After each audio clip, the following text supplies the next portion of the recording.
দেখেছো? কার স্বপ্ন দেখেছো? মমতা ব্যানার্জির স্বপ্ন দেখেছো? কি স্বপ্ন দেখলে?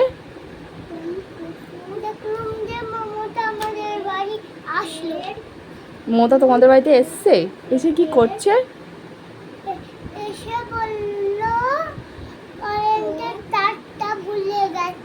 কারেন্টের তারটা ভুলে গেছে? কারেন্টের তারটা আনতে ভুলে গেছে? এ কি সব ভুলভাল স্বপ্ন দেখেছে রে সোহা, কি বলছিস সিমি? দেখো আমার স্টুডেন্ট কি বলছে, ও নাকি মমতা ব্যানার্জিকে চিংড়ি মাছ আর মুরগির মাংস দিয়ে ভাত খেতে দিয়েছিল, আর ওর জন্য নাকি মমতা ব্যানার্জি সিঙ্গারা এনেছে। তোকে কিছু দেয়নি? তোর জন্য কিছু খাবার আনেনি মমতা ব্যানার্জি?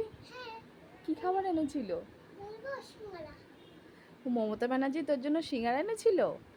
বাহ রে বাহ, তুই সিঙ্গারাগুলো সব খেয়ে নিয়েছিস?